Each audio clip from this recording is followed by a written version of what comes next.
for aha Ghana Sem TV GH. Mesre like, comment, subscribe. Turn on notifications so that anytime videos of this nature upload there or sambeka be ama uswa shwebi. For ade bakwa LED to executives bibre a omuluzi omu position. Ewo MPP mu in 2022. Yes, internal elections ni say. Grassroots for bebre ka say efrewa onfa eto abanama we no na osisa onaba enti when say politics mu de ultimately na MPP mu ka say o ade we no MPP NDC mu na si wo enti NDC mu kwa na betimi asi sa assembly si wo NDC mu a ya ye wo MPP mu na betimi afa emu bibie de ahwanyansa the same way assembly si wo MPP mu a almost bet me afa mo nyansa ehia nyansa be free mu but you know no more NDC mo mu ntisa but yes o mu ntisa per se because we there this very case mbabe ya no kire mu de and say mbabe ebo kire mu de yes say omo nsua but the person involved ayo man penny his excellence John Dramani Mahama ono he has nothing to lose again na nka person ko tertem ena Ghana for a senior mpeni man na kotete na enye no kwa na nyasambo akwa wabe nipa abayi bi wabe nyina wabe gi tamils 6 months aye wonkwa wo de wosu de 4 months 4 years why osan kosa samba biom esan be 4 years usi opetete biom ade ti Ghana for senior mpeni so enti onpa be bi nkotena na enti onpa be nkotena de wo say okay say sadia ni amepena meye. And rightly so he's doing. And that demonstration can see because so Accra. That's our demonstration. We have first time ever a history man.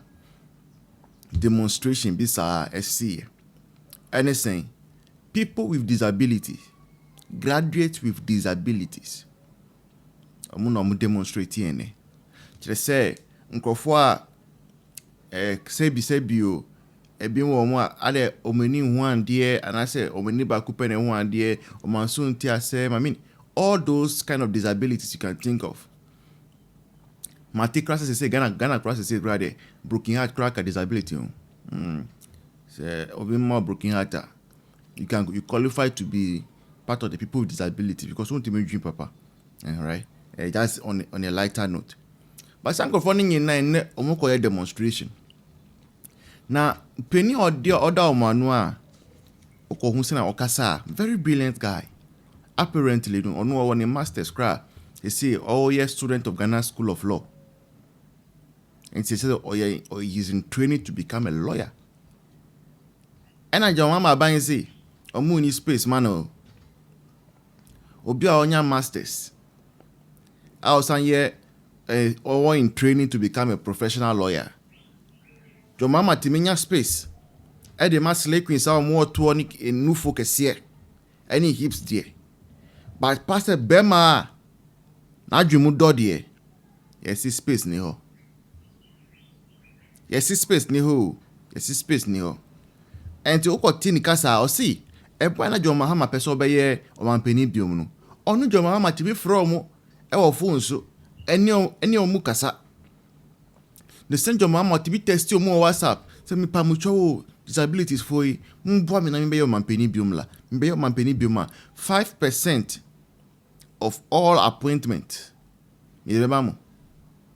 Yembi say who say John Mahama His Excellency we appointing him 60 as ministers. Is there anybody with disability among all of them? The ministers ni na. Baku say impo. Question for the gods. And the disabilities for that is where you're supposed to see say there because from that very place where they move here is there nothing for the boys but you're supporting mu demonstration muko so na muko I mean next time muso pan 2028 si muko to aba beto aba ma aba papa enye kofo omunyomie dia na say pamucho let's go and listen to people with disabilities or more leader. But before then, your studio no still donations no, for us to carry out the project. Now by now screen as a kito abianso edam was say na mo no dey bia. Don't go anywhere. A very interesting conversation is happening. Cheers. Akeka ina UPS ni dia akeka ina. Yeah, ebi kuta first class, ebi kuta masters. Ba akukwa e valedictorian at University of Ghana last 2 years. The whole school ni pay school no. Or na the best student obi e nya 4.0 or obi a ohun ade. Kan konfo ina no every school. Yeah. Ene wo ka say adwumasem abo wonom te say de don so abo akokọ nkofo America o masemi ebi atena fie dunum efie dumienu ni akire na mbom aban ba ye aban na ka say wo position o say bo say omo be ye de friend of 5% quota job allocation to persons with disability the akire na no say adwuma bia omo fa nipa wo mu say ya aban ma no o hanti chemu num de one more the Burma Nipo Modidem. Then so Omoba, sa we know, the implementation and ye Juma. And your trunk cat, I declined the Barbon thing. Your different cat on the Barbon thing, the gender minister. Your mammy, Agnes Namomoto, Fafre, Misha. Yishia, no, or J list. Now, there will also Nipa come to me, Nipa Beva, a pet and Punia come to me. Or J list, no. Omuka say they will work on it.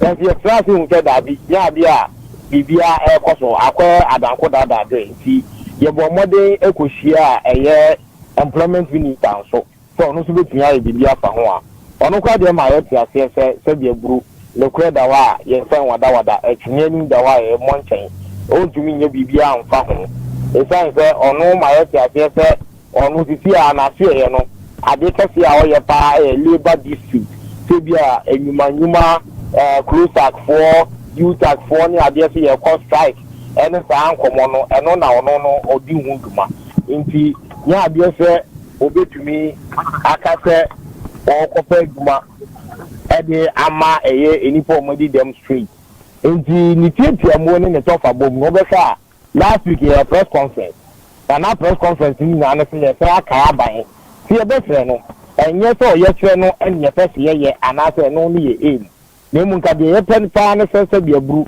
de kompa agya ne ome enti no adwuma sem a ye di hu nkomo a ye ni anu bebre na no onya adwuma ye no nka wo mo ma ye hia na ye ni nkomo na ye nse kwan a ye friend say se bia buru ye betumi apɛ asem bi to mo sibre enso the born no ankosi aga ena me no ka say yente aban enka yenim de ekọ press conference ye ene de efi etwe ba ye nyina no aban enko nsam frɛ ye aban enka bibia bio sɛ akwete sɛ aban eyi nani e de ama enipa won modi de ene so sa de a na yebesi monten so ni ayo yesre ama yehu se bio nipo modi dem so constitutional right na ye wo no yen so we betumi exercise ye de enti we de enye se buru katasensen eye sa amamre no se de constitution ama ye ho kwan se ye tumi esi monten so tin tesu kokko kira ban ye tumi ye demonstration no eno na ye ne Ghana police service for edi nkomo ene womo na omo boy ho ban se ba no ban bo se mu so a let me aka se Ghana na so trebe se bongris aboba no boni bi ani ho enti no ene yesu kromu yi ye ko UN officer bi ye ko ka se womo no se oman Ghana de no fa asem I friend the United Nations Convention on the Rights of Persons with Disability UNCRPD samra ye ratify in 2012 now she mrana e se amansan kubatan eye wo mo ekuo no oman bia odwan ni sa ekuo ni se so wo nipa omodi dem wo oman ni mu a se wo hwe na ye wo hia sam se bankrofo no abribia ebesa fata se so mu ni adwuma ye no wo be mo adwuma aye se ko ba se wo mo adwuma nya na se wo samra ye kan so and the moment obebu emra no so no se eye UN for no etumi ida so omo beke waso and now some people be a catcher. That is basically what we are going to tell them. Any petition, yeah, they come out.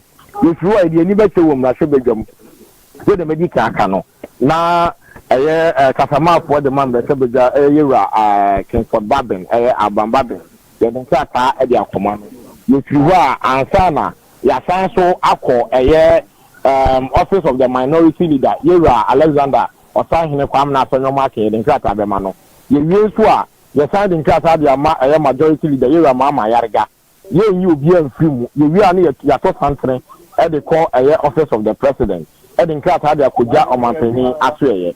Enti the rule and the pay yes yeah me members ni bi aso me bi free wa ebeduru e bi free borga e bi free tamale e bi free kofodia Cape Coast Takrade Kumase Shwa Mobo Kwati Abua be bi omufi aba mo bedu a and pay ye twashi a ye kase brand best one na ya to santene apostifo so beduru a wuni ansentro no so wuni anu ansentro bi so ha a ne pay ye kisa ye ho abom na ye tunya fa ase na ye tu anamo na nkata bi asese de ko ene niema ye dimande de ye pe ne bibia na ye pe niema ye pe aye adwuma kata tintin na no ewie e wa aboboa no eno ana ye pe nti no ana pro bi samia na sa na tie adwuma na in fact mwasemi nyina no ne ha me kese ne se modem nsem koda aban ni mu anya pani bia ankan sabe nyansase bia ankan sam ene ha me because enya de dikan ni ebi anka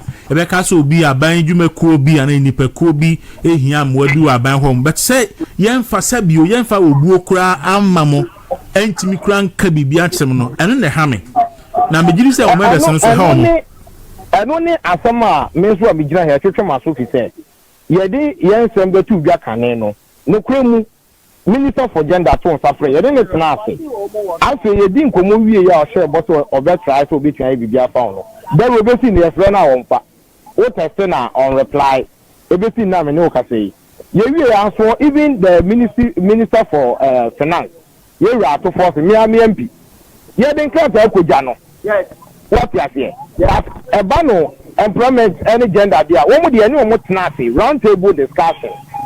Inti akwaye ade a me so me ntia tie na no ye fa posifo a amanfo kasa ho kakra so nipa no sa aban gira ne tumi so ka se yen fa enipa 5000 enfen ka ho na enye 10000 enti so aban etumi eteki sa decision se bio ordinary tumi ye adwuma sa ye hu ni say then governance is about priority so aban prioritize wa di obi enu obetua bibia fa ho e se nyankopon afa ne bo obi antimi nya ne enti ye de ye so aban ne senke ni senke ne kra no ye bedru hasese bi o ye demonstration enke senka enei enipa 300 pa ye kan ene afi so ye mpese otena anase next year ye be say be another demonstration tinka aban enfa hihye enwu akwante be ya wo mu edi eti omo so eba no aban ebe make sure say afi ebesim ene afi eto aso no sankofo ni na abribia no abambe won hihye